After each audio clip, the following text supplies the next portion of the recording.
Hello, everyone, and welcome to another one of my Patreon live streams. So, I've been playing a lot of Cyberpunk 2077, and I know the game has a lot of controversy around it, but I've been really enjoying it. I've been playing it on a PC, and it's pretty decent on PC. But I know it's really bad on the consoles. Anyway, that's besides the point. Been enjoying the game, so I'm gonna try to make a synth wavy cyberpunk kind of type song because I've had that in my mind, and I've already gone ahead and started it. First thing I did was I made this bass sound, which I will play for you right now. This was the original pattern I came up with, but I've since changed it a little bit.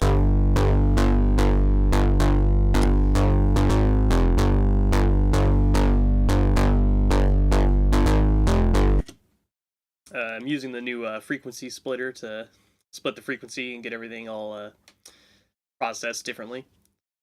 And but I've changed the bass line to this.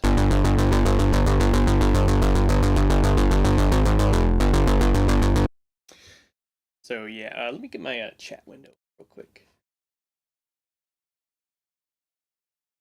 Oh, hey Dingo, it's good to see you. Yeah, the frequency splitter is really good. I like it. It's super useful. I think it's easier to use in Patcher than in the mixer, but I haven't really tried to use it in the mixer if I'm being completely honest. But it just seems like it's more straightforward. Patcher, you just boop boop boop, set the outputs, and then create them by right clicking, go to outputs, audio, and then boop boop, make them here. Yeah. Anyway, but the real kind of meat and potatoes of this song is the this little synth bit that I wrote after I wrote the bass.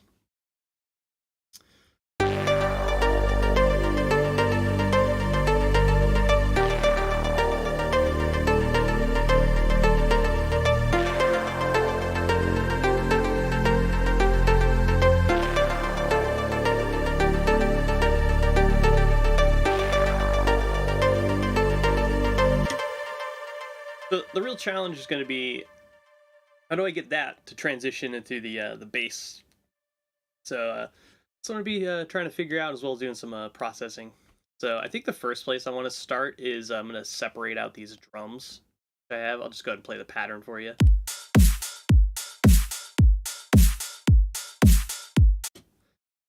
So a pretty basic 4 to the floor beat, but I think I'm going to do like a kind of like kick snare beat instead of kick snare kick snare like I have it now.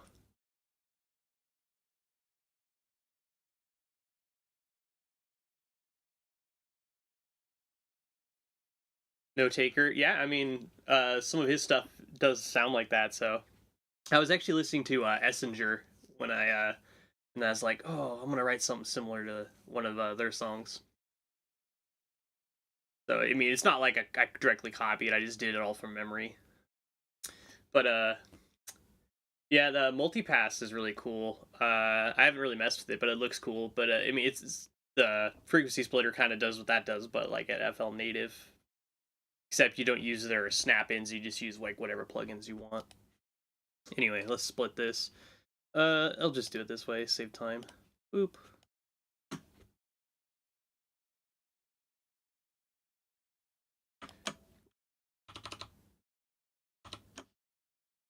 I don't know why this kick and this snare sound so muddy together. Let's I'm gonna mute this hat for now. I don't know if I want to do the whole like open hat on the offbeat thing.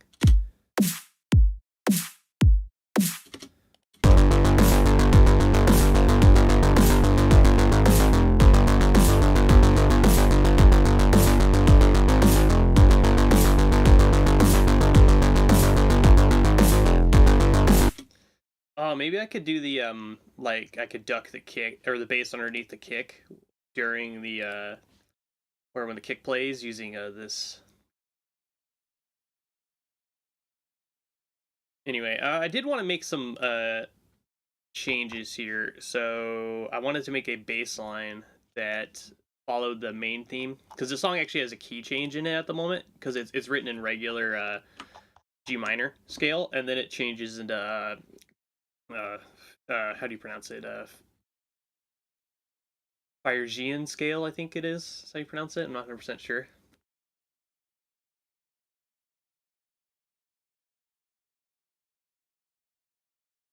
What are you saying?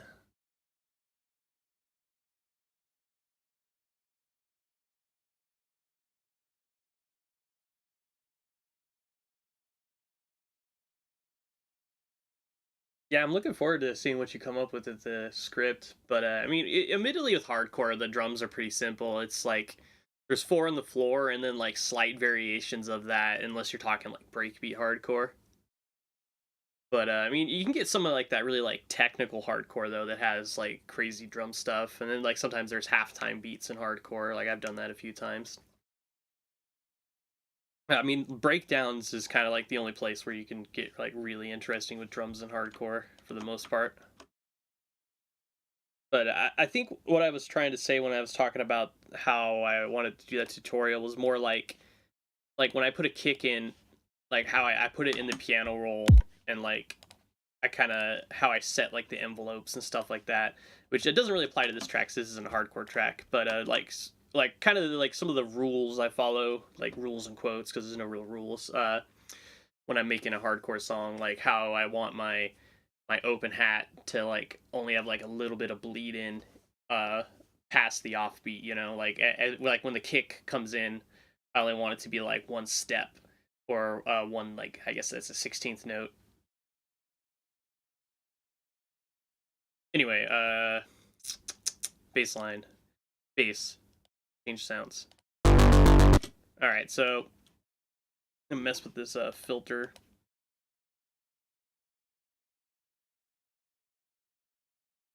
Inputs. Oh god. Okay. I wish there was a better way to like have this organized. I mean, I've heard VST3 has like can have it split up into sections if the developer does that, but sadly, Dune 3 is not available as a VST3. It's only VST2. But speaking of that, I've actually recently been switching over as much of my stuff to VST3 as possible. I figured I should probably just get with the times. I mean, before I was actively avoiding uh, using a VST3. No real reason. It's just I remember it was kind of buggy when it first came out, but like it's that those problems are gone.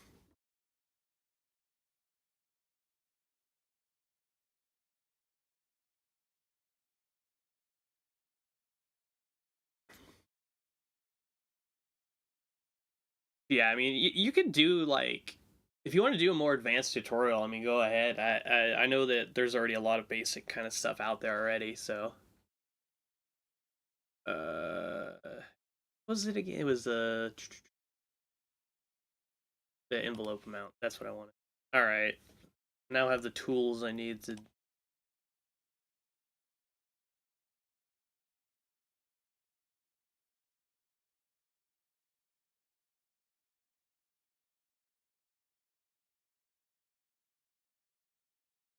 I don't know. VST3 has been pretty rock solid for me. I've not had any issues with it. Like Vital's been pretty solid. I haven't had any issues, but admittedly, the stuff I do with it's pretty tame, I guess. I just know that VST2 is kind of a dead standard at this point, so like it's gonna go away eventually sometime in the future. That's kind of why I was like, all right, maybe I should start using VST3 now. The only problem I could foresee is I know that like if I make a patch in FL, right, and it's not, it was programmed on a VST2 synth or something, and then I save that as a FL standard or FL preset file, and then someone tries to load that in and they don't have the VST3 version of the plugin I used, it's not going to load. So they need to have both the VST2 and 3 version if I programmed it on a VST3 or 2, but basically I'm switching over, and like so like there's going to be inconsistencies between my old patches and stuff and my new ones. That's the only real problem I can see with me switching. This cut off, and then I'll call this amount. All right. Oh, I need to get the. I think was this cutoff value.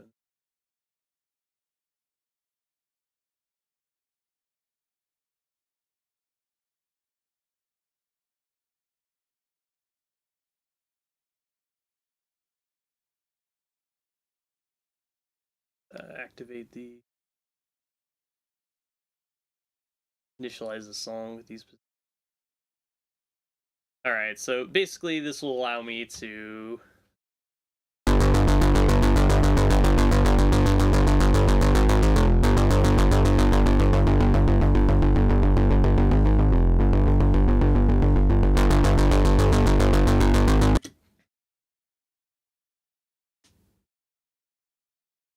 I wonder why they would have problems with stability. Is it just harder to code on or something?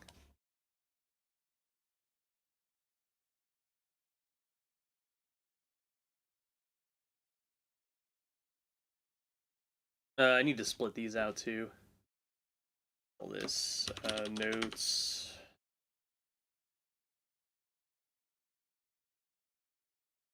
And let's. Oh.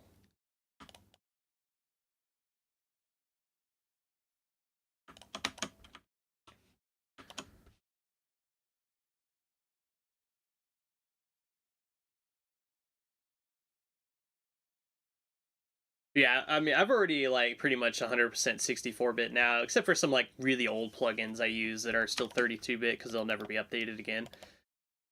But so I'm basically going full 64-bit and VST3 at this point, except for like the outliers.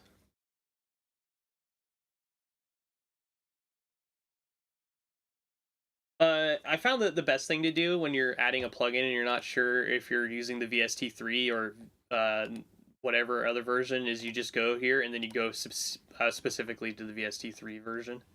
I mean, as you can see, I don't have very many of them right now, but like I think I have more effects.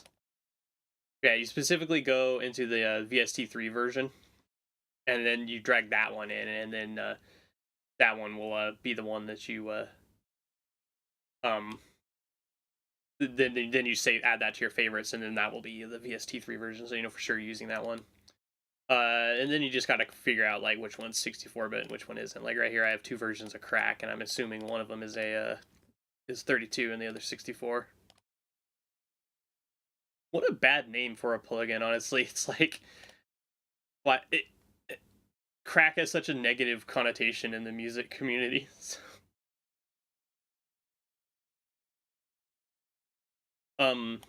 Anyway, I need to program this baseline, so I'm gonna do that.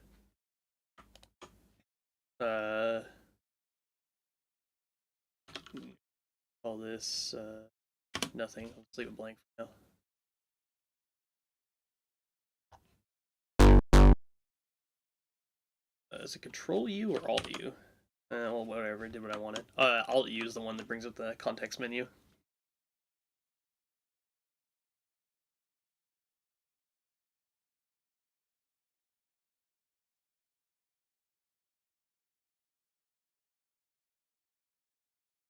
Yeah, it's taking a crack at the naming.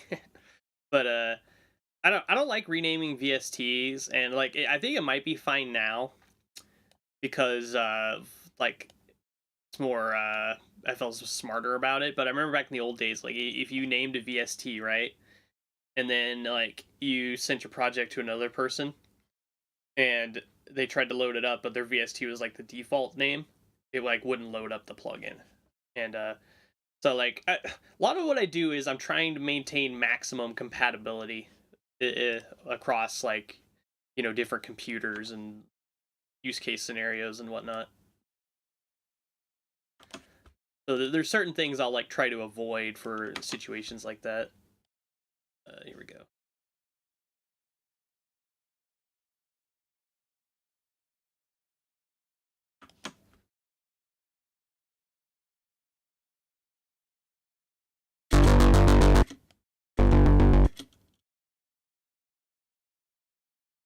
Make these a little bigger so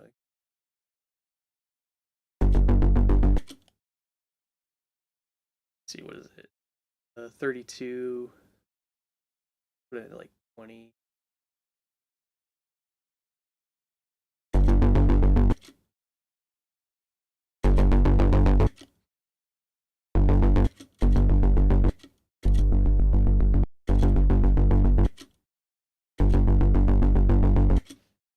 We'll try that.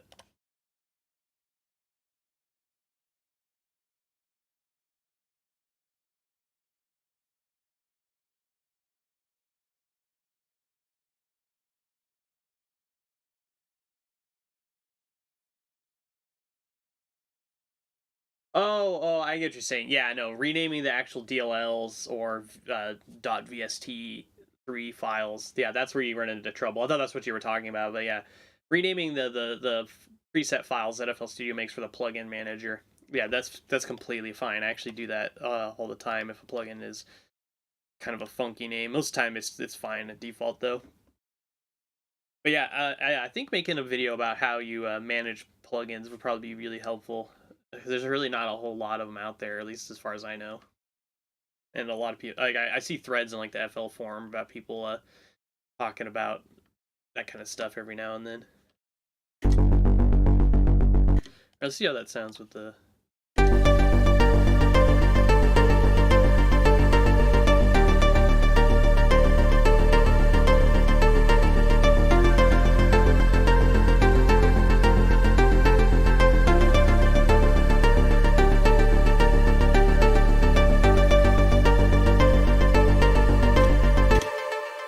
So I think what's going to happen here, right, is so I'm going to have this in the intro,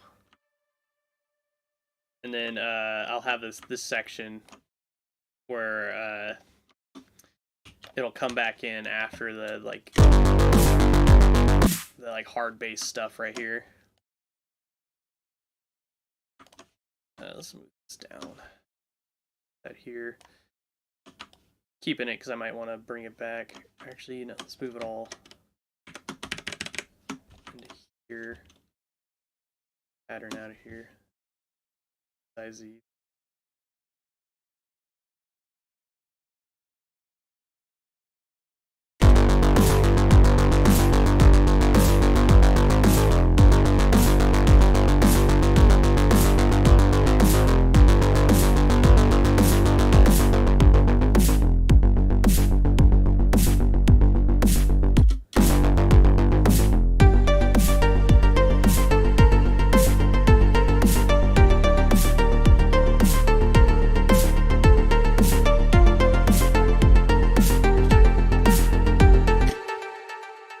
Let's mess with this kick a little bit. I think I'm gonna this little cheesy thing here.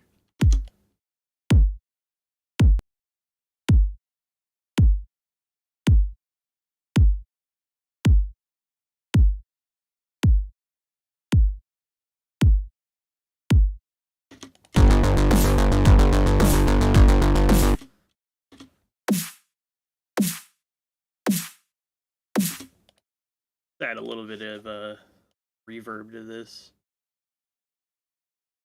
Where's my reverbs? Alphabet, come to me. Okay,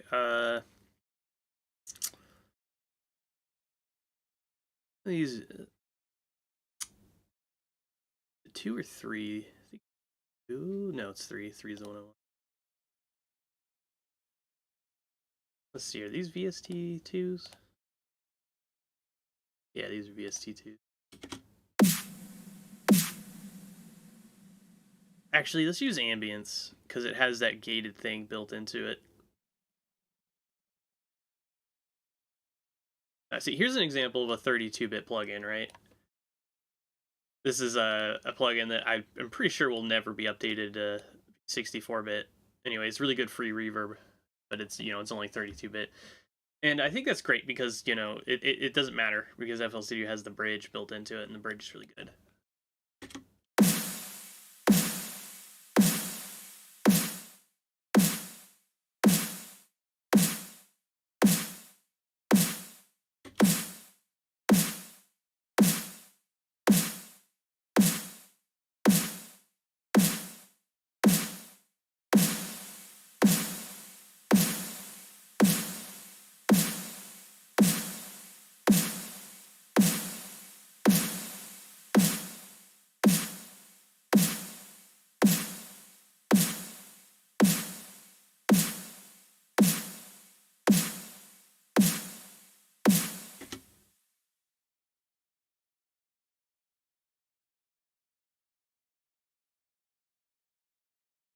Yeah, I don't really keep up with all the developers, so yeah, they're probably working on some other stuff. Like they just don't have time to go back and update this.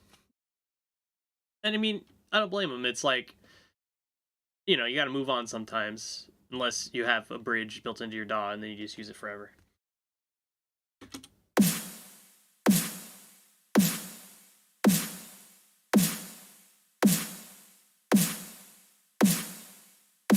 Go away, SteelSeries.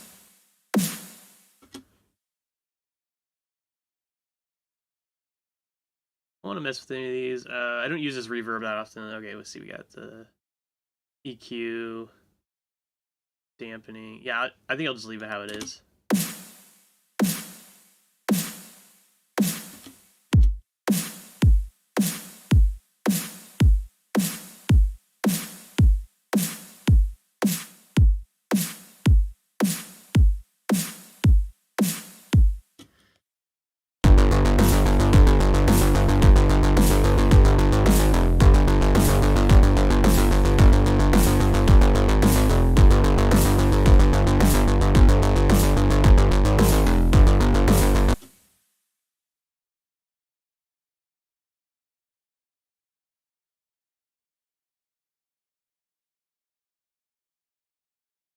I think I have all the free Valhalla stuff. I haven't really like dove into it. Like I think if you go here, I have this section where it's new, and this is like all stuff I've gotten over the last couple months, but I have not really taken the time to like learn yet. Uh, yeah. See, I have the Freak Echo, the Space Modulator, and Supermassive. I think I've used Supermassive a couple times for like super big spacey reverbs.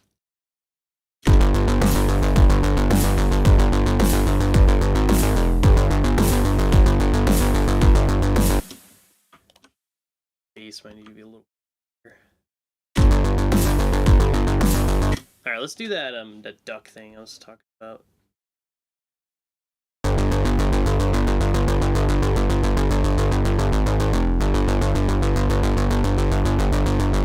Oh, actually, I'll just do it with a traditional EQ because if I do it there in the signal chain, it's gonna change how the distortion on the output is affecting the sound because gain staging and all that. So I'll just do it here with an EQ. Means I'll have to do some modulation later down, like to have it follow where the like bass note is. Yeah, this way. A little bit steeper curve here.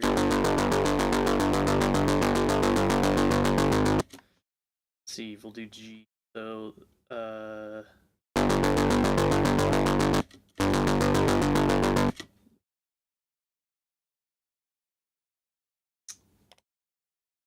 we go. Let me rename this. Duck.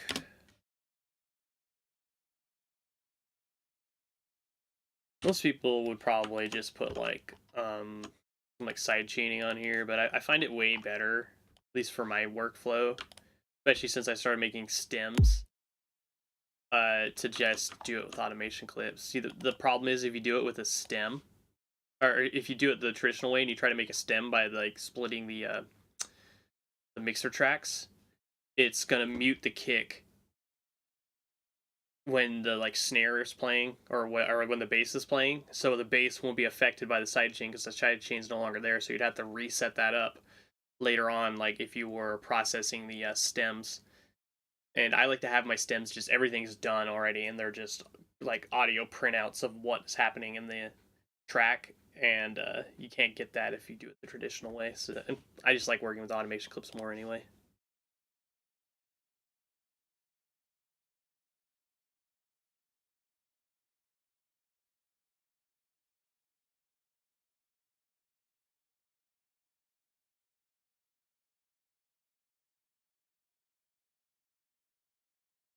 Yeah, that'd be useful. Like like show people like what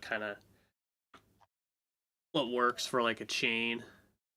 Uh, let's see. The bass kind of really starts for dip it down to 0. And then the K, it's around here. We can have the bass back out.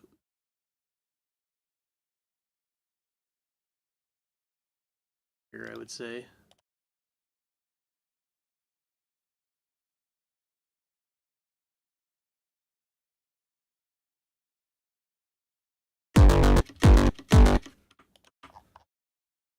Do I have delay compensation on? Wait, I don't know why that's not on by default. I should change that in my whatchamacallit, template.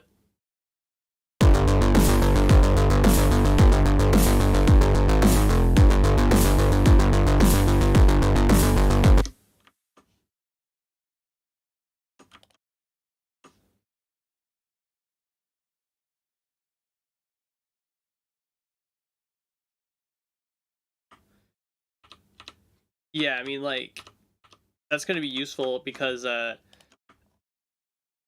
showing people, if you set up like stuff ahead of time, how much like time you'll save and how like new ideas might come to you, because you could just be like, oh, I'll just turn this knob and now I have reverb, and like I can see how that would affect the sound a lot faster than if I had to like go set up the reverb first, and that's just going to break your workflow. We're going to change this. Still getting used to this new mixer. Like it's the same, but or not mixer, EQ. It's just like there's like some slight visual differences to it that's kind of thrown me off lately. All right, so that was like 98 hertz is the note. So that was G. What note was that? It was G2. So we need to go down to D sharp 2.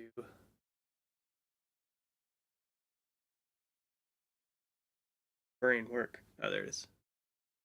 All right. Copy that value.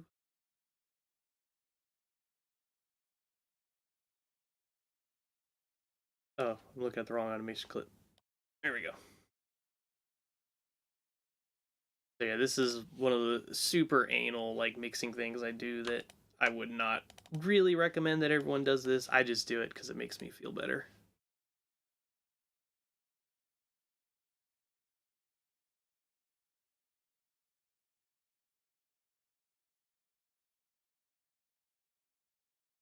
And then last is it's D. I already know it noted.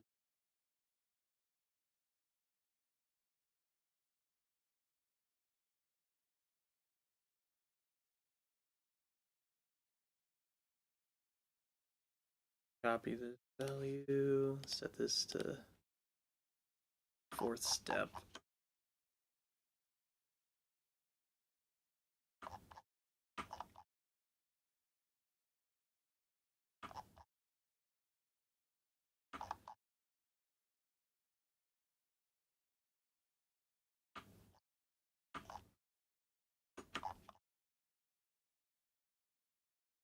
Remember you could like right click and then hit V and it pastes those. I actually learned that the other day.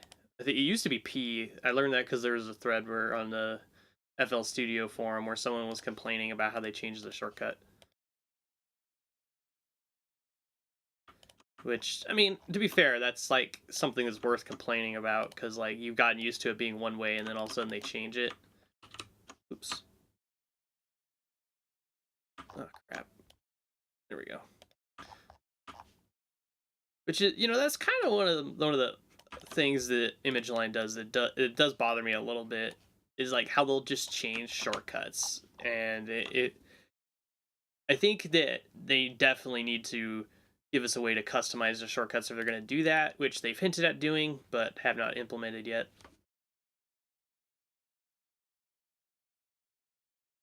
Yeah, see, exactly. It used to be P, and then it yeeted you because it's V now.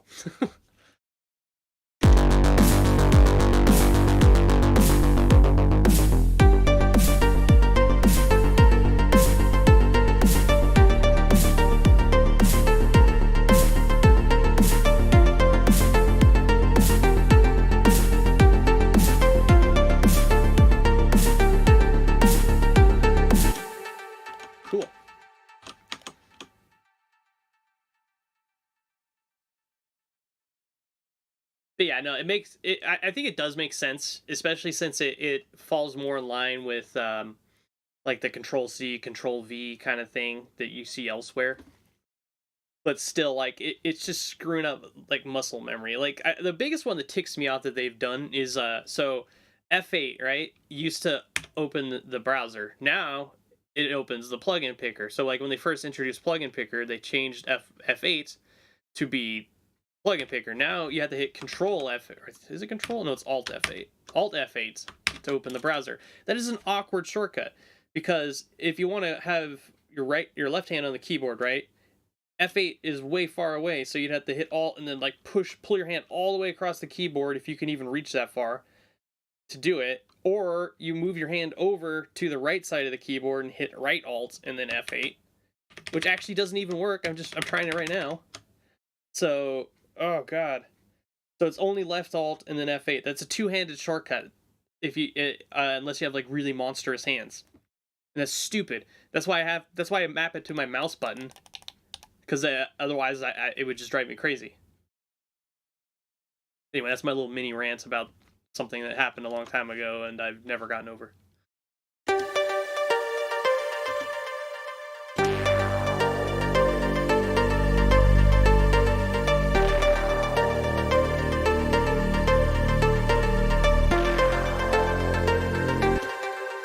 I'm gonna mess with this pluck. This is actually a preset.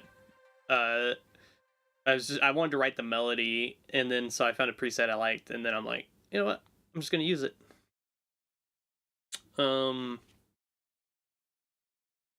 Okay. How do I want to do this?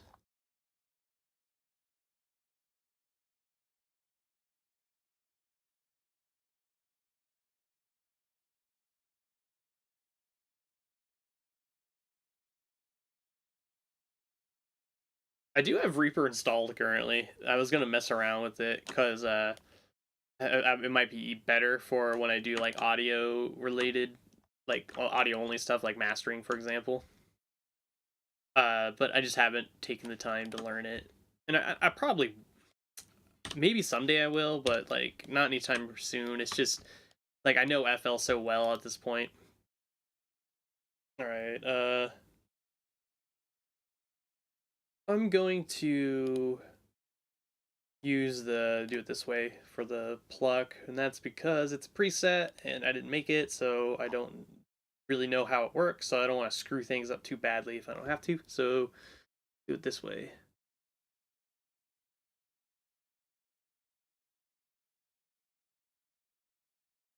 And then it's just another thing that bothers me. Why does it close that when you do it?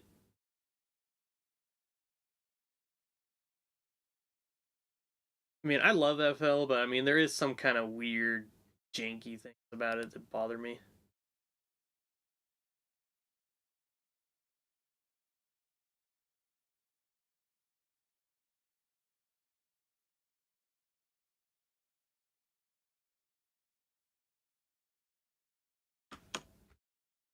Reason I did the initialize automation or initialize this position from there is because I'm not sure if it does it if you create an automation clip from there.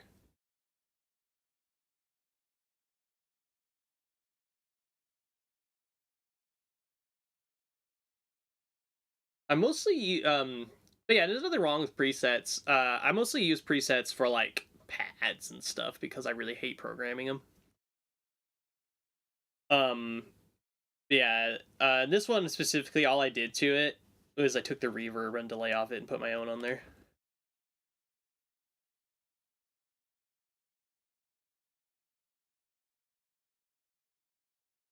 Yeah, I'd be down learning some Reaper stuff. A DAW I really want to get into is Bitwig, because I've actually used it in the past, but anyway, I really liked it if I remember correctly. It's just I don't really like their pricing model though, like how you have to upgrade and all that.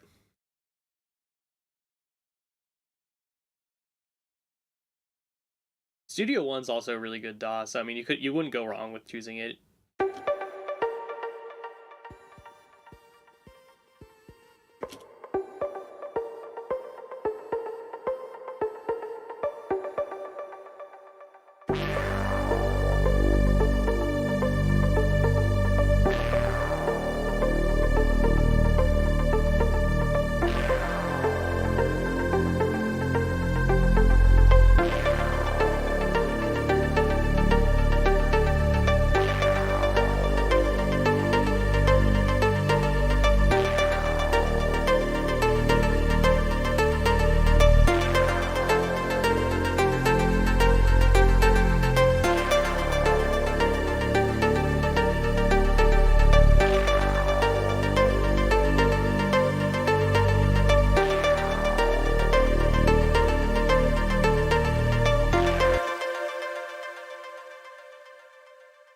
like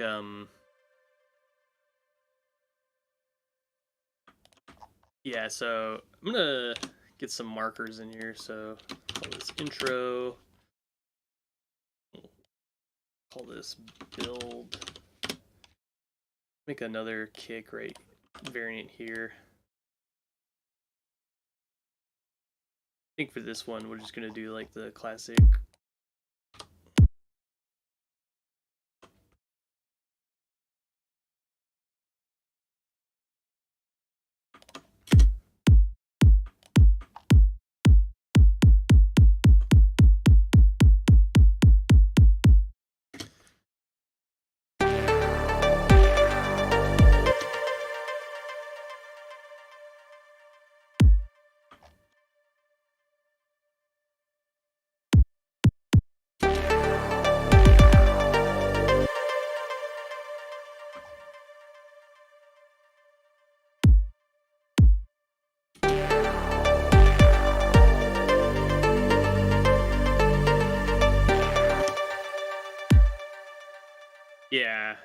Yeah, we'll do it this way.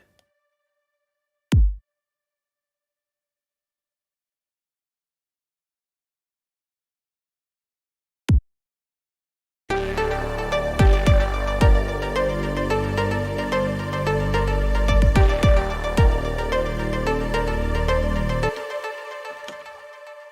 then it'll have some like crashes on those. It's gonna sound sick. We're also gonna need some toms. So let me get some. Maybe a little bit of Jerry's. My bad joke of the day. Alt G. Distracted myself from my own terrible joke. Ilk. Toms.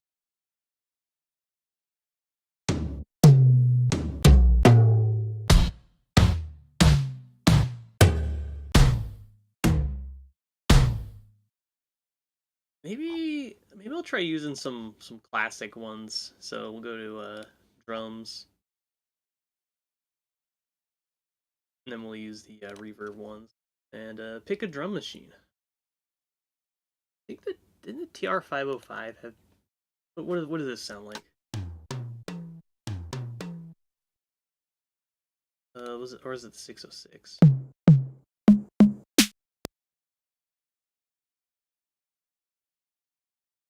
All they have is a modded 707.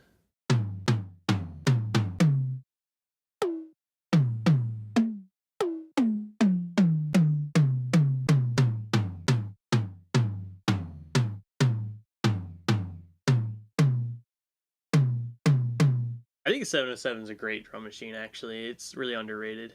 It has some nice sounds on it.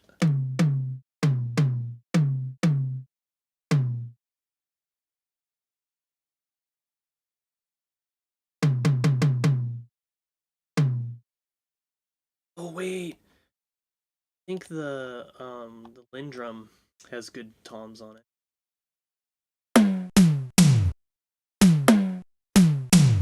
Like that one. See, there's the Lindrum. What was the other one? Crap, old drum machines. If it's out at me.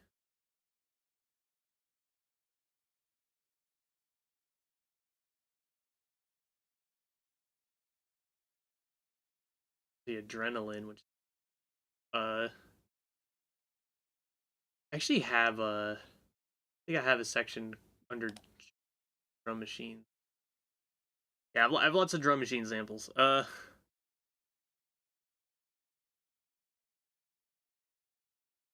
like the LM1. Yeah, here we are. There's LM1, LM2, there's Lindrum, and then the Lin 9000.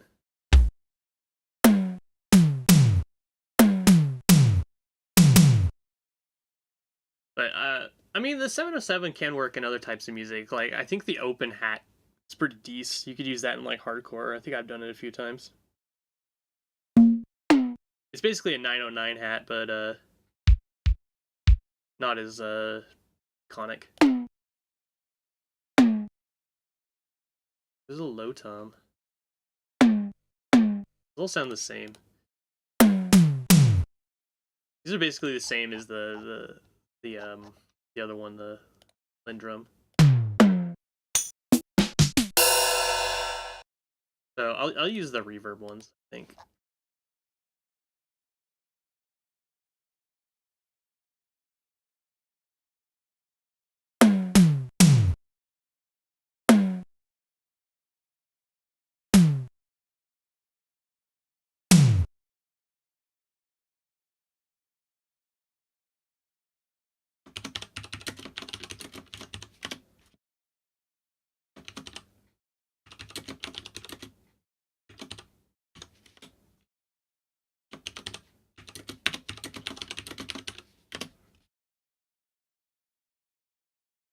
Oh, I need one more. There we go.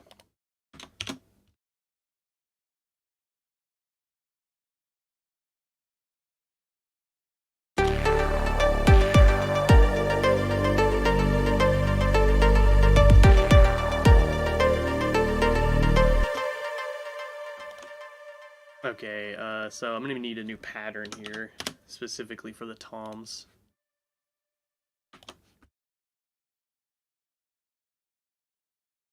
Is gonna have a fill in, which will...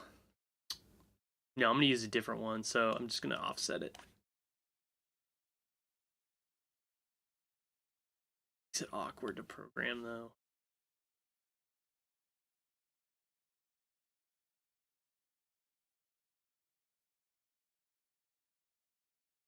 I don't know how I want to do this. Maybe we'll do the end, and then, yeah, okay, that's how I'll do it. Oh, maybe I should get the pitches of these, so that way I can have them playing, like, the actual notes in the song. I'll do that now.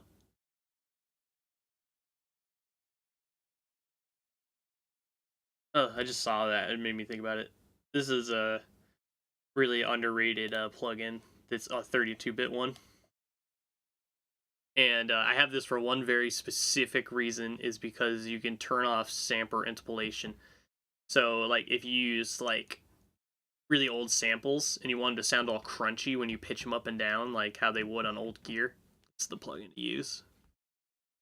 I specifically got it because I have a bunch of Amiga samples from, like, the Amiga sample floppies, and I wanted to be able to use them in a context that sounded more authentic.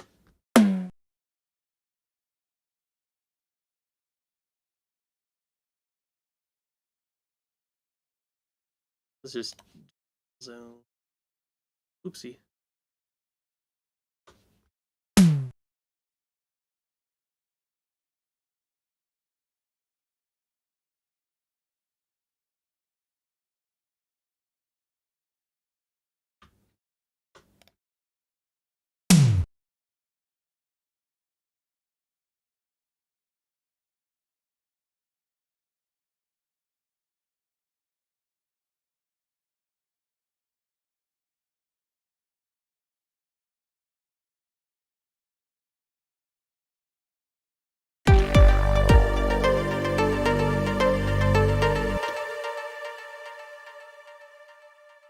I think here I have the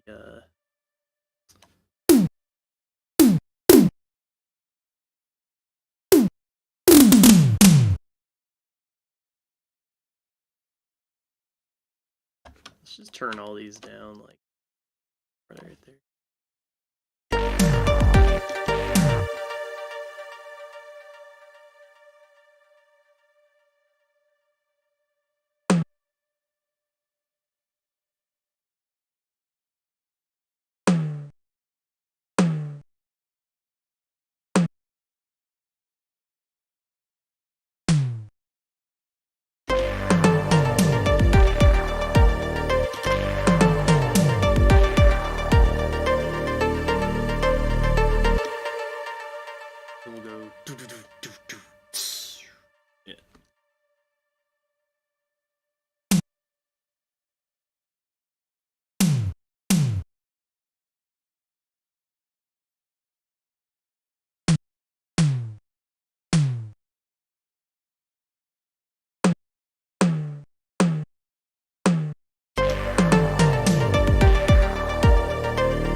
Okay.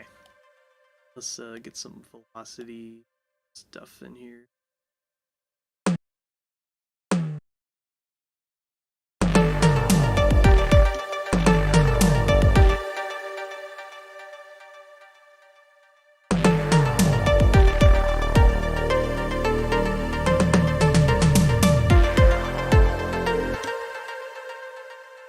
Alright, cool. Alright, now I'm gonna get a crash in here. Crash sound like in the Lindrum. Ooh, ugh. Guess what? I'm gonna use a 909 crash.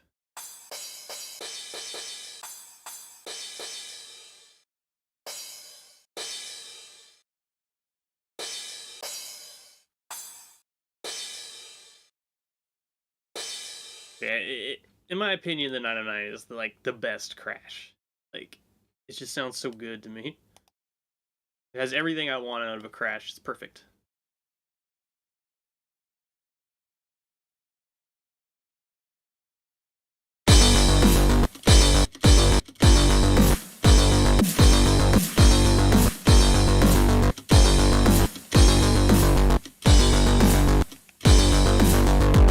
Yeah, I think it's fine. It's default pitch in this song anyway. Put it right here. Whoa, what did I do? That's what I meant to do.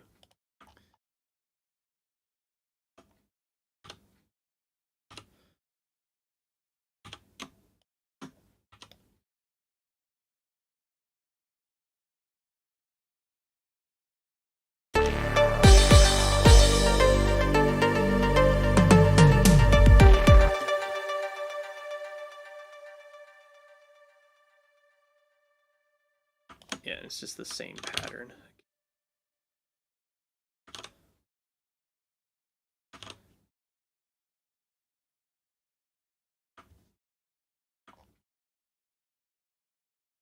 Yeah, I think I'll just do it this way.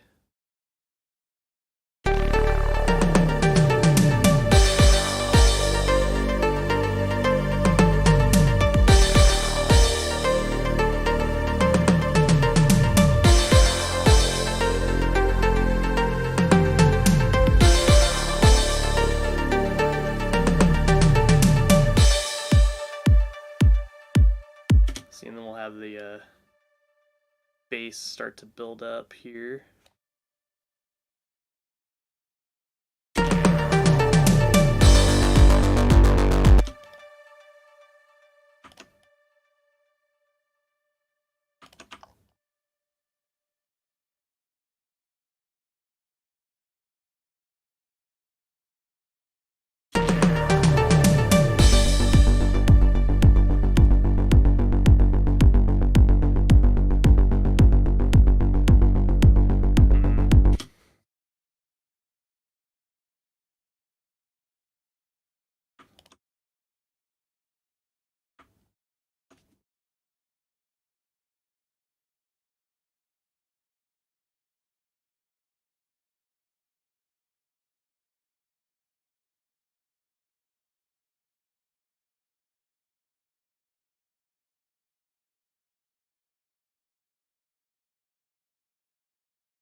Oh, you mean this?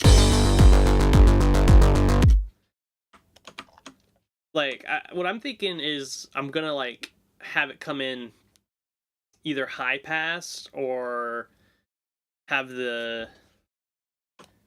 It's a build up, right? So I should make it more intense.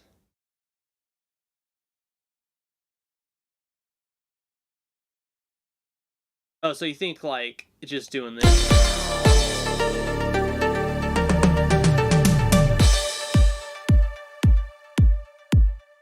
And just have the kick by itself? I don't know about that one personally. I think it's that's just my taste. I think it's just too empty. Yeah, I'm gonna go with this path. This is the path I've chose. My choose your own adventure story.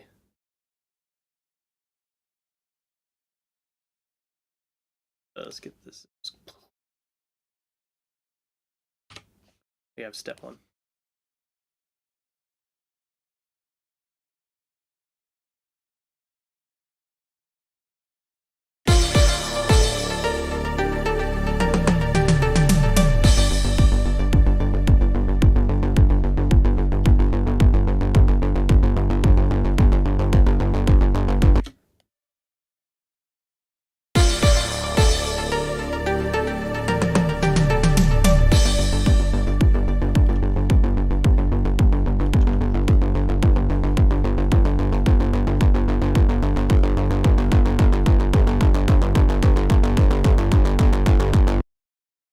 need something cool right there.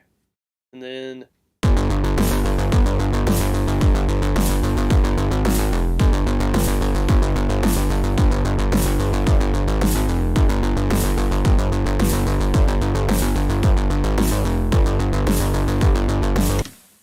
Alright, so this bass line is like way too simple. Same with this drum beat. So I think we'll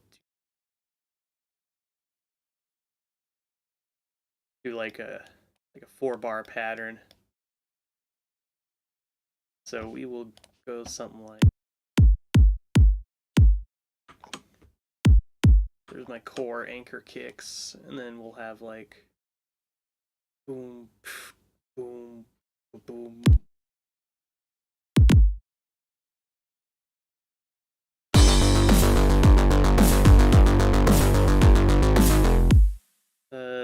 It's 110 BPM, right? So I can get a little more crazy with my drum patterns.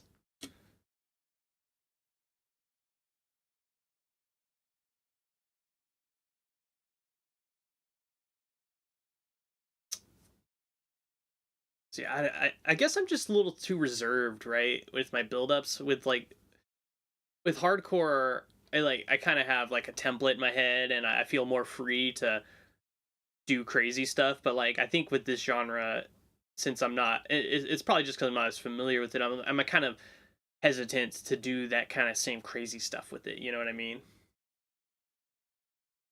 Like I think after this stream, I'm gonna go listen to a bunch of this type of music, and that'll give me a better idea of like what I like, how I feel like I should handle it, and like where I should go. But like kind of right now, I'm just kind of like, I don't know what I'm doing because I'm not familiar with this genre as much as hardcore and other like drum and bass stuff like that.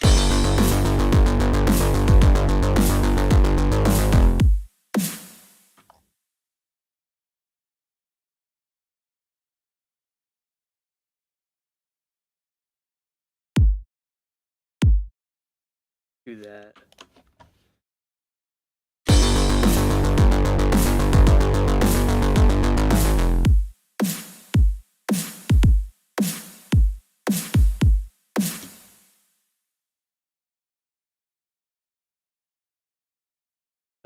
Okay. Yeah, that. And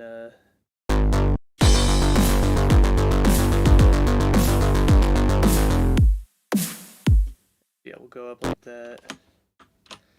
And then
I think I can make that work, but I need other like instruments to kind of make it sound better, smoother.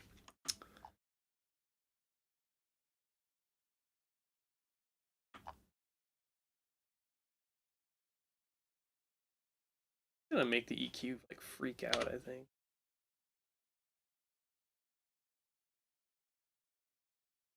Oh, it's up here.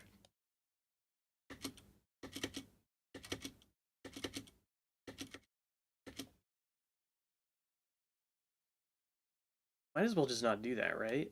Just have it be flat the whole time.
gonna tweak this baseline a little bit.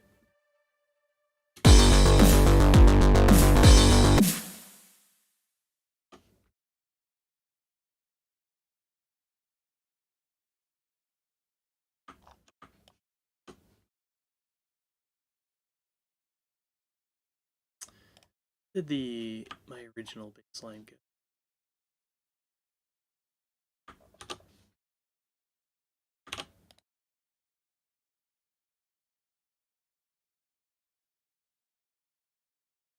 Yeah, let's try doing something kind of similar.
Neat. Let's see.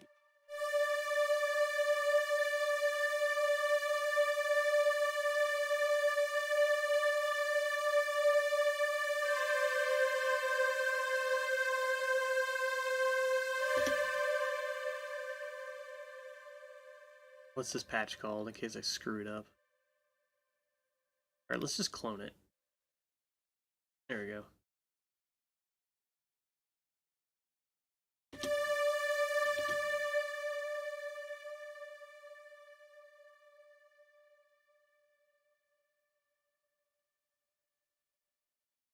Okay, so they have the same settings across. Okay, good.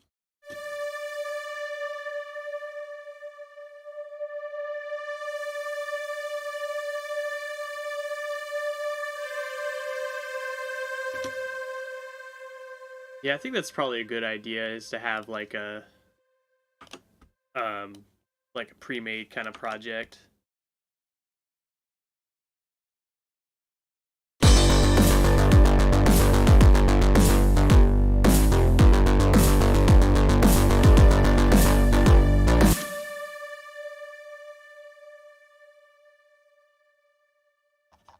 Where is it? Ah.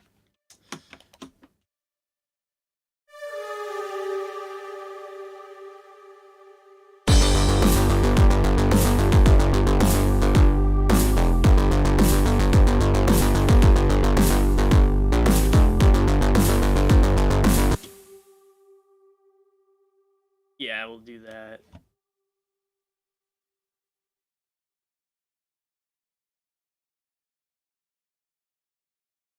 I'm in step mode.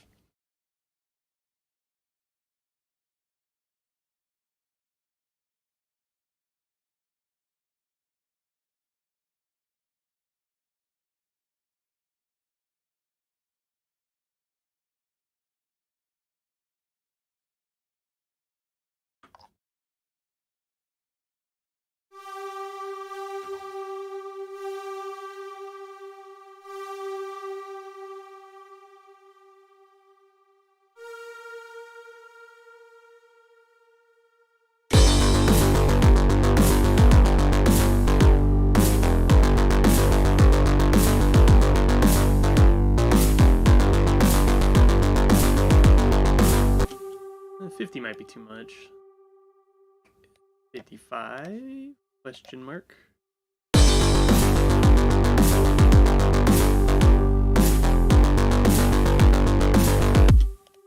Yeah, well, okay, we'll do one bar instead of two.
Yeah, I'm not sure I like that note. Let's just put it up in D. The main string is.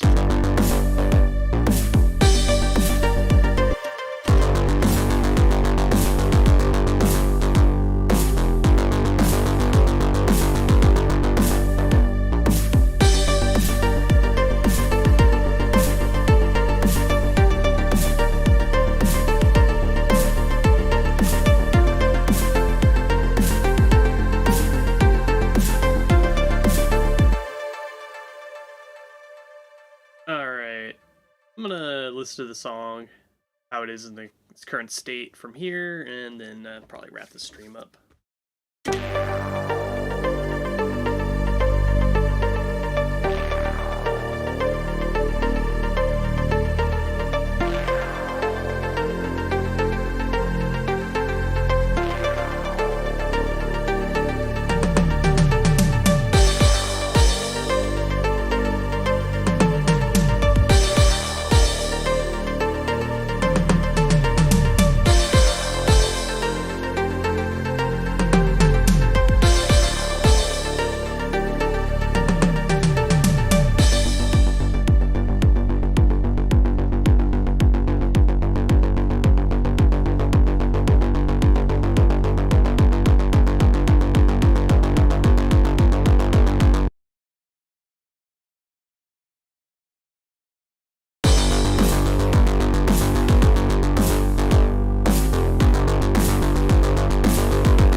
Man, I wish I knew how to play guitar, because like some nice guitar chugs would be really cool right there.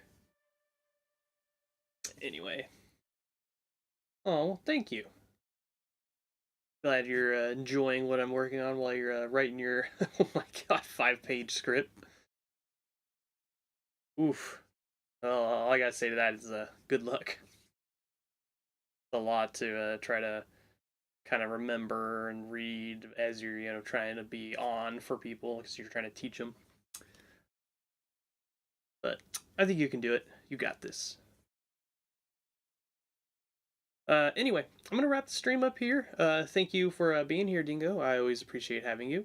Thank you to any other patrons who might have watched this live. And if you are watching the stream later, Also, thank you, and please consider joining my Patreon if you like what I do and want to help support me. Anyway, I'll see you all next week. Bye bye.